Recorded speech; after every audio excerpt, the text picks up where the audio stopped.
Здравейте! Реших днеска да се включа, за да направя едно по-лично видео и да ви разкажа за моите любими парфюми от Чолган, от бранда Уфалзета.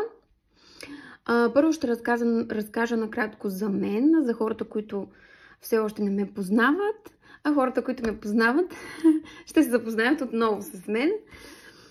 Казвам се Раши, на 28 години съм. Имам малко момченце на годинка и 1 месец вече. Щастливо омъжена съм. Със съпруга ми и детенцето ми живеем в Холандия вече от 5 години. А по принцип съм от Търговище. С Чолган се партнирам вече от няколко месеца и съм супер доволна и щастлива, че не пропуснах тази възможност, когато ми се предостави да започна да се партнирам с Чолган. В началото наистина бях скептично настроена за това как ще се справям с толкова малко детенце и да си съчетавам работата и да успявам да ви споделям продукти и да постигна нещо. Обаче видях, че когато ти харесва това, което правиш, харесва ти да споделяш хубави продукти, от които си доволна самата ти, с твои познати и непознати, с нови хора. Това за мен е страхотно, защото искам да запозная хората, които не знаят и не познават Чолган и техните продукти, да ги запозная с тях, за да видят наистина колко са добри и качествени и че има наистина резултати от тях. Така че, в крайна сметка, когато вярваш и искаш нещо да постигнеш, го постигаш. Просто трябва да си намериш подходящия начин на работа и да стиковаш двете неща.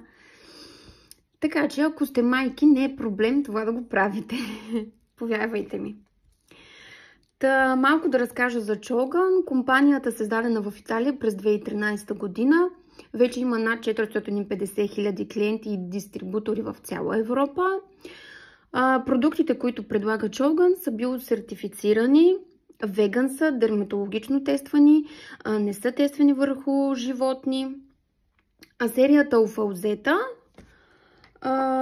са уникални парфюми, които съдържат 30% есенция, не са разредени във вода, с растителен алкохол и идват в различни размери. Това са от 70 мл парфюмите, 50 мл Luxury серията, 30 мл, 15 мл и най-малките мострички са 3 мл. Естествено, може да си поръчате и от тях, ако искате да пробвате даден аромат, преди да си закупите голям флакон.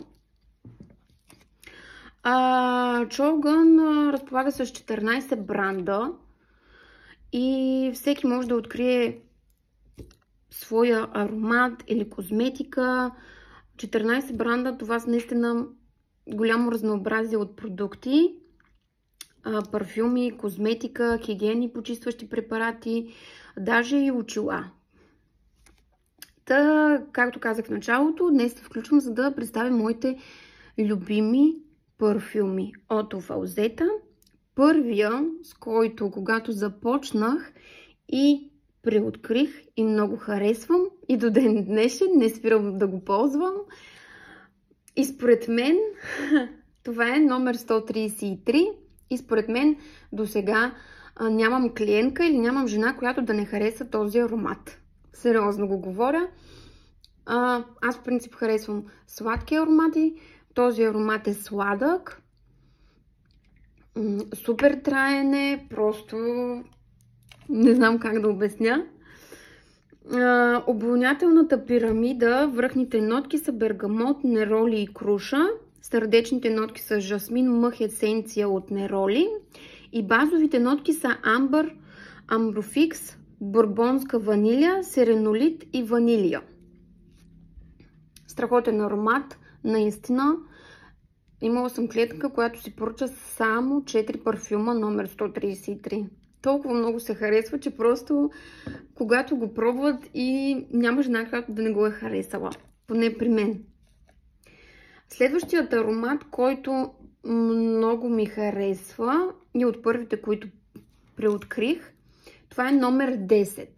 Нямам голямо флаконче от него, тъй като вече съм го изхабила. Имам от 15 мл. Обонятелната пирамида, връхната нотка е жасмин, сърдечната нотка е дървесни нотки и базовата нотка е бялки хлебар. Следващият аромат, който също ми е много любим, е номер 129 от Luxer серията. Luxer серията, флакончетата са син цвят, бял, червен, има и черен и златен. Много е красив златния. Този аромат 129 е унисекс аромат, но ползват го и мъже, харесват го и мъже, но според мен е по-към женски аромат. Много е свеж, сладникав е според мен, затова много ми харесва. Според мен по-скоро това е летен парфюм. Аз лично си разделям парфюмите на летни и зимни.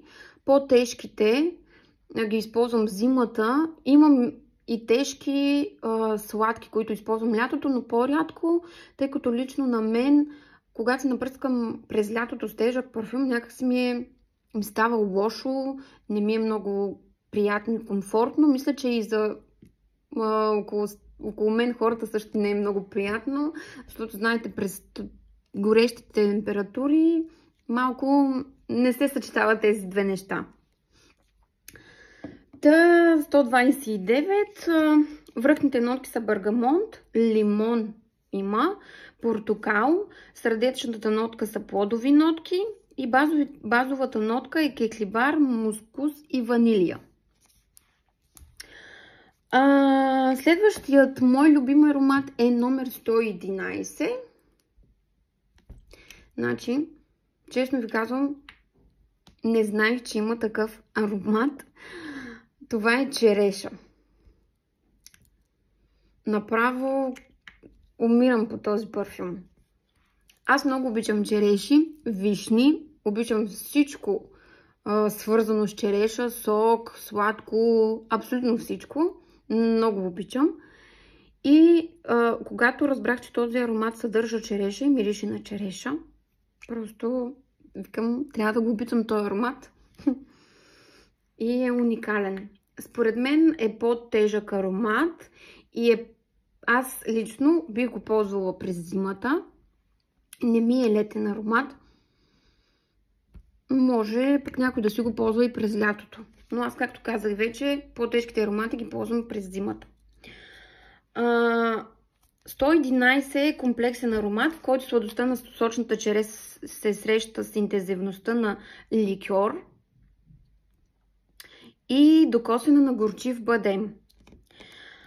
Обонятелната пирамида е връхни нотки бадем, черна череша, както казах, и ликьор. Сърдечната нотка е жасмин, слива, роза и вишна. И базовата нотка бензоин, кедър, канела. Канелата се усеща, не толкова много, повече се усеща черешата и вишната. Карамфил, пачули, сандалово дърво, тонка поп, ванилия и ветивер. За мен този аромат, за мен лично е супер откритие, защото, както казах, аз много обичам череши, аромата на череши, да ям череши, всичко свързано с череши и вишни. Сега последният аромат, който ще ви покажа, който ми е любим, той също е унисекс се води, но според мен е по-към мъжкия аромат. Може пък някоя жена да си го хареса и да си го ползва, не знам. Но за мен лично си е мъжки аромат. Това е номер 142. Тотален фаворит при мъжете. Супер траен, казвам ви. Моя мъж лично го ползва.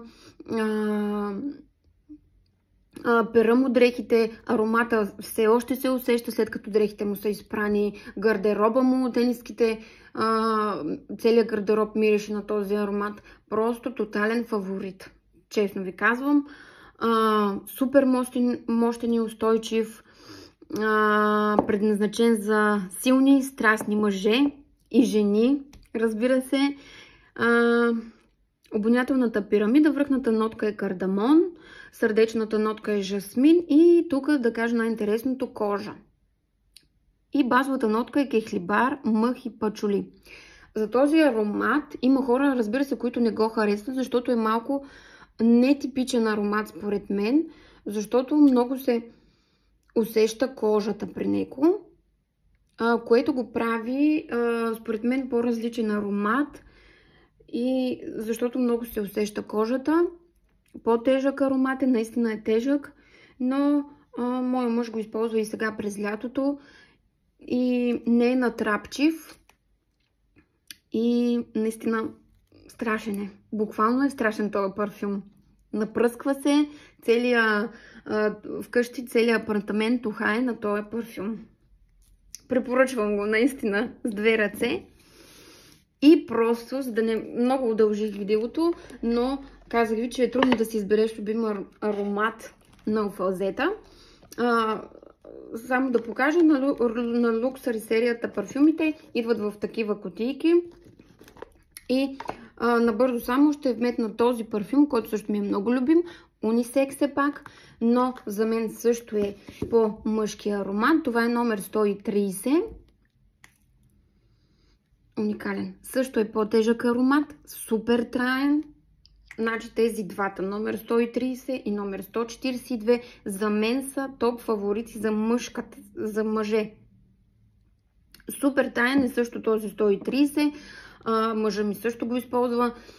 Имам клиенти, които го използват и ми потвърждават, че след къпане, след изпиране на дрехи, аромата продължава да се усеща. Супер красиви флакони, както виждате. Аз не знам вече какво да кажа за тях. Последно допълвам. Това не са парфюми, нещо свързано с парфюмите, които казах в началото на видеото, че представям моите любими парфюми. Да вметна само за...